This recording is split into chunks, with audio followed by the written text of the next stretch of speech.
যে নিচের কোনটি অপধাতু না? এখান থেকে একটা কোশ্চেন। তারপর দেখো পি ব্লকের মধ্যে যেটা বলছে, পি ব্লকটা হচ্ছে অধাতু বেশিরভাগই, যেহেতু বেশিরভাগ অধাতু, তো বেশিরভাগ অধাতু হওয়ার কারণে অধাতুগুলো কি করে, ধরো একটা ক্লোরিন নিলাম, ক্লোরিন গুলো ইলেকট্রন গ্রহণ করে, ইলেকট্রন গ্রহণ করে সে কিসে পরিণত হয়, সে পরিণত হয় ক্লোরাইড আয়নে। ক্লোরাইড আয়নটা দেখতে কেমন, ঋণাত্মক। ওকে, এই কারণে পি ব্লকের বেশিরভাগই কেমন হিসেবে কাজ করবে, তড়িৎ ঋণাত্মক হিসেবে কাজ করবে। ঠিক আছে, এই জিনিসটা মাথায় রেখো, এটা ইম্পর্টেন্ট। এরপরের যে প্যাটার্নটা একটু খেয়াল করো, যে পারমাণবিক আকার হ্রাস পায়, এটা কিন্তু আমরা জানি, বাম থেকে ডান দিকে গেলে আকার হ্রাস পাবে, এটা নর্মাল ব্যাপার। এটা নিয়ে আমরা বিস্তারিততে যাব না, আমরা বিস্তারিততে যাব হচ্ছে 5, 6, 7 নাম্বার পয়েন্ট। ওকে, তারপরে 8 নাম্বার পয়েন্ট। এই পয়েন্টগুলো হচ্ছে একসাথে, ঠিক আছে, এই পয়েন্টগুলো হচ্ছে একসাথে দেওয়া আছে, 5, 6, 7, 8। তারপরে 9, 10 এগুলো শুধু একটু রিডিং পড়বা। 9, 10 এর মধ্যে কি বলছে, এরা নিজেদের সাথে কি করবে, যেহেতু অধাতু, অধাতু অধাতু নিজেরা কি যৌগ তৈরি করবে, সমযোজী। আর ধাতুর সাথে হলে কি হবে, আয়নিক। এগুলো রিডিং। এরপরে কি, পি ব্লকের মৌলের সময় কিরকম করতে পারে, পরিবর্তনশীল জারণ অবস্থা তৈরি করতে পারে, মানে অবস্থান্তর মৌলের মতো একটা ক্যারেক্টারিস্টিক এদেরও আছে। তাহলে আমাদের মেইন পয়েন্ট হচ্ছে এখানে দেখতে হবে 5, 6, 7, 8 এই পয়েন্টগুলো। তাহলে এই পয়েন্টগুলো আমরা একটু একটা স্লাইডের মধ্যে একটু দেখি। ওকে, স্লাইডের মধ্যে ব্যাপারটা হচ্ছে এরকম। ওকে, এই জিনিসটা একটু ভালো মতো খেয়াল করো। আমরা এরকম ভাবে লিখে রাখছি, এটা হচ্ছে আমাদের গ্রুপ 1 আর এটা হচ্ছে গ্রুপ কি 17, একেবারে লাস্টেরটা, sorry, fluorine, chlorine, bromine, iodine. এরপরে মাঝখানের এগুলো যারা আছে, বোরন থেকে যেগুলো শুরু হয়েছে, এরা সবাই কিন্তু পি ব্লক। ওকে, এরা সবাই পি ব্লক, কারণ এরা সবাই হচ্ছে অধাতু। এখন নরমালি কাহিনী কি রকম ভাবে ঘটে, তুমি একটু দেখো তো যে ব্যাপারটা হয়, একটু ভালো মতো মনোযোগ দিও। আমাদের সোডিয়াম কি করতেছে, সোডিয়াম নরমালি কি ঘটে, একটি ইলেকট্রন ত্যাগ করে, একটি ইলেকট্রন ত্যাগ করে সোডিয়ামে আয়নে পরিণত হয়, ধনাত্মক আয়নে পরিণত হয়। এই অবস্থাটাকে আমরা কি বলি, তার কি ঘটছে, তার ঘটছে হচ্ছে জারণ। ওকে, জারণ ঘটছে। যেহেতু তার জারণ ঘটছে, এই কারণে সে কি হিসেবে কাজ করে, সে কাজ করে বিজারক হিসেবে। ওকে, জারণ তার কাজ হচ্ছে কি হিসেবে, বিজারক হিসেবে।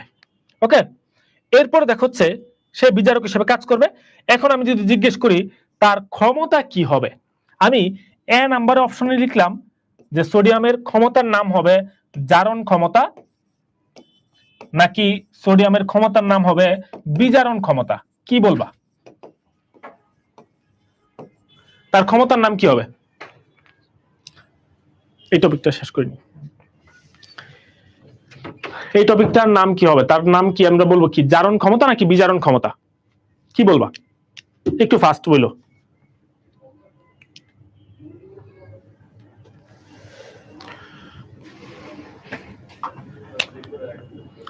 সোডিয়ামটাকে বলতো হচ্ছে কি জারণ ক্ষমতা নাকি? ওকে, আচ্ছা, অনেকে বিজারণ বলছো, এই ব্যাপারে সাবধান। ওকে, এই ব্যাপারটা একটু ভালো মতো মনে রাখো। আমরা আর কতক্ষণ, এই যে আমরা এই টপিক শেষ করে, এই টপিকটা শেষ করে ক্লাস শেষ। ওকে, এই টপিকটা শেষ করে ক্লাস শেষ। এবার একটু অন্যভাবে দেখো তুমি, তাহলে ব্যাপারটা আর একটু ক্লিয়ার হবে। ধরো এরকম যদি হয়, এই যে সোডিয়াম আর ক্লোরিন ধরো একসাথে যুক্ত হতে যাচ্ছে, হ্যাঁ, তো একসাথে যুক্ত হতে চাইলে কি হবে, সোডিয়াম যখন ক্লোরিনের কাছাকাছি আসবে, তখন সোডিয়াম যে একটা ইলেকট্রন ত্যাগ করছে, এই ইলেকট্রন ত্যাগটা গ্রহণ করবে কে, ক্লোরিন। গ্রহণ করে কি হিসেবে পরিণত হবে, ক্লোরাইড আয়নে পরিণত হবে। একটু ভালো মতো খেয়াল করো, ক্লোরাইড আয়নে পরিণত হইলো। তার মানে ক্লোরিনের এখানে কি ঘটছে, ক্লোরিনের এখানে বিজারণ ঘটছে। যেহেতু ক্লোরিনের বিজারণ ঘটছে, সে কি হিসেবে কাজ করবে, সে জারক হিসেবে কাজ করবে, তাই না? এখন কথা হচ্ছে এই যে বিজারণটা কে ঘটাইছে, বিজারণটা ঘটাইছে কিন্তু এই সোডিয়াম। ওকে, বিজারণটা ঘটাইছে কিন্তু এই সোডিয়ামে। ওকে, সোডিয়াম এই বিজারণটা ঘটাইছে। তাহলে আমি যদি বলি যে হচ্ছে অমুক জায়গাতে একটা মারামারি ঘটছে, এবং এই মারামারিটা কে ঘটাইছে, মারামারিটা ঘটাইছে আমি বললাম যে অন্তঃসাহ ঘটাইছে, তাহলে ওই জায়গাতে ক্ষমতাটা কে দেখাইছে, মারামারি করার জন্য ক্ষমতাটা কে দেখাইছে, অন্তঃসাহ দেখাইছে। বুঝতে পারছো ব্যাপারটা? তাহলে আমি যদি বলি ওই জায়গার মধ্যে এই মারামারি করার ক্ষমতা কার আছে, কি বলবা, অন্তঃসাহ ভাইয়ের, তাই তো? তাহলে ব্যাপারটা সেম, এই জায়গাতে বিজারণটা ঘটাইছে কে, সোডিয়াম। তাহলে আমি যদি বলি যে এই বিজারণ করার ক্ষমতাটা কার, ক্লোরিনের নাকি সোডিয়ামের, অবশ্যই বুঝতে পারছো এই ক্ষমতাটা কার, সোডিয়ামের, তাহলে সোডিয়ামের ক্ষমতার কথা যখন বলবা, ঠিক আছে, তখন এই ক্ষমতাটার নাম হবে হচ্ছে বিজারণ ক্ষমতা। ক্লিয়ার? তাহলে এর যদি বিজারণ ক্ষমতা হয়, তাহলে এর যে ক্লোরিনের যে ক্ষমতাটা, এই ক্ষমতার নাম কি হবে? এই ক্ষমতার নাম হবে হচ্ছে জারণ ক্ষমতা। ক্লিয়ার কিনা বলো? বা আমি অন্যভাবে যদি বলি এটাকে, ধরো ক্লোরিন সোডিয়ামের কাছাকাছি গেল, হ্যাঁ, ক্লোরিন সোডিয়ামের কাছাকাছি গেল, গিয়ে বললো যে হচ্ছে আমি তোমার সাথে হচ্ছে একটা কি আয়নিক যৌগ গঠন করতে চাই, এখন আমার কি লাগবে? ইলেকট্রন লাগবে, ইলেকট্রন লাগবে। এখন সোডিয়াম বলছে আচ্ছা ঠিক আছে ইলেকট্রন দিচ্ছি। সে কি করলো? সে এই যে একটা ইলেকট্রন ত্যাগ করলো।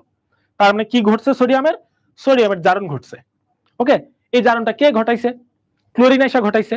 তাহলে এই যে জারণটা যে ঘটাইছে কে? ক্লোরিন। তাহলে ক্লোরিনের ক্ষমতার নাম কি? ক্লোরিনের ক্ষমতার নাম হচ্ছে এই যে জারণ ক্ষমতা। কারণ এই জিনিসটা ঘটাইছে কে? ঘটাইছে ক্লোরিন। বুঝছো?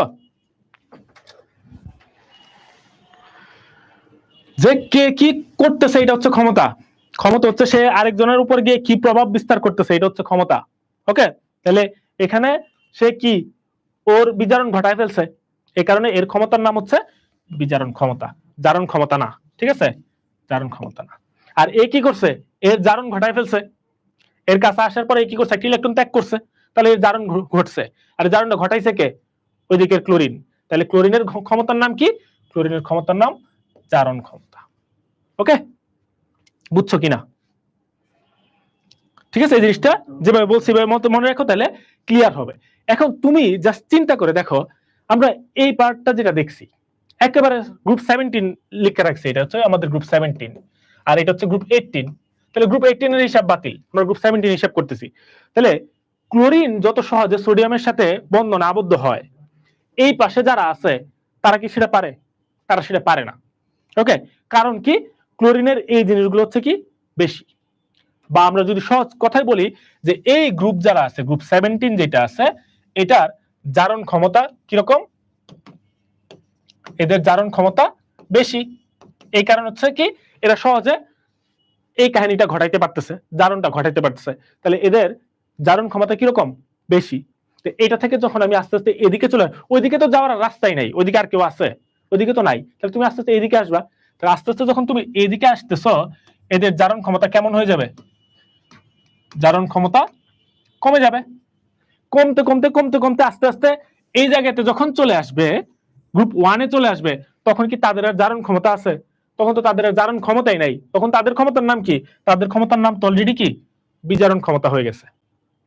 বুঝছো? আমি আবার রিক্যাপ করতেছি, একটু খেয়াল করো। আমরা গ্রুপ 17 বলতেছিলাম, এই যে ক্লোরিনটা কাকে নিছি? আমরা ক্লোরিনের উদাহরণ হিসেবে নিলাম। ক্লোরিনটা কার উদাহরণ? গ্রুপ 17 এর উদাহরণ। তাহলে গ্রুপ 17 এর যদি উদাহরণ হয়, তাহলে এদের আমরা দেখলাম যে জারণ ক্ষমতা কিরকম? বেশি, কারণ এরা সহজেই কাহিনীটা ঘটাইতে পারে। তাহলে এদের যদি জারণ ক্ষমতা বেশি হয়, তাহলে ডান দিকে যাওয়ার তো আর সুযোগই নাই, ডান দিকে শেষ পর্যায়ে সরণি। আমি আস্তে আস্তে বাম দিকে আসতেছি। বাম দিকে আস্তে আস্তে কি হচ্ছে? জারণ ক্ষমতা কমতেছে, জারণ ক্ষমতা কমতেছে। কমতে কমতে কমতে কমতে একেবারে আমি বাম পাশে চলে আসলাম। বাম পাশে চলে আসলে কি গ্রুপ 1-এ চলে আসছি। তাহলে গ্রুপ 1-এ চলে আসলে কি জারণ ক্ষমতা 0-তে চলে আসছে। 0-তে চলে আসে কি জারণ ক্ষমতা 0। এখন কি ক্ষমতা হয়ে গেছে তাদের? এখন তাদের হয়ে গেছে বিজারণ ক্ষমতা। বুঝছো কিনা? যতটুকু পড়াবো ততটুকু এক্সাম হবে। হ্যাঁ, তাহলে এবার হচ্ছে আমি বইয়ে যাচ্ছি, একটু খেয়াল করো। বইয়ে এক কথাকেই কয়েকভাবে ঘুরায় পেঁচায় বলছে। হ্যাঁ, তাহলে এখন দেখো একই পর্যায়ের কি বলছে? বাম থেকে ডান দিকে যাচ্ছি আমি। তাহলে বাম থেকে ডান দিকে গেলে কি হবে? একটু খেয়াল করো। বাম থেকে ডান দিকে গেলে হচ্ছে, আমি এই কথাটা লিখে রাখি, জারণ ক্ষমতা বৃদ্ধি পায়, তাই না? একটু আগে আমি যেটা দেখাইছিলাম, ক্লোরিনের জারণ ক্ষমতা বেশি। তাহলে জারণ ক্ষমতা যদি বৃদ্ধি পায়, তাহলে বিজারণ ক্ষমতা কি হবে? বিজারণ ক্ষমতা হ্রাস পায়। সিম্পল হিসেব, জারণ ক্ষমতা বৃদ্ধি পাচ্ছে, বিজারণ ক্ষমতা হ্রাস পাচ্ছে। আবার এই কথাটাই এইখানে আবার বলছে, একই পর্যায়ের বাম থেকে ডান দিকে গেলে পি ব্লকের মৌল সময়ের জারণ ক্ষমতা এইবার লিখছে দেখো বৃদ্ধি পায়। ওকে, এরপরে 7 এবং 8 নম্বর টপিকে একই জিনিসটাকে উল্টাভাবে বলছে। দেখো কি বলছে, একই গ্রুপে উপর থেকে নিচে দিয়ে গেলে মৌল সময়ের বিজারণ ক্ষমতা বৃদ্ধি পায়। কারণ কি? কারণ জারণ ক্ষমতা হচ্ছে হ্রাস পেয়ে যায়। বুঝতে পারছো? আর কিছুই না। ক্লিয়ার কিনা?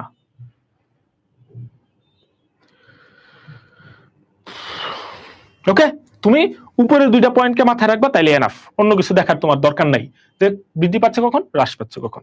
ওকে, যেভাবে বলছি এভাবে মনে রাখবা, তাহলে ব্যাপারটা আরেকটু ক্লিয়ার হবে।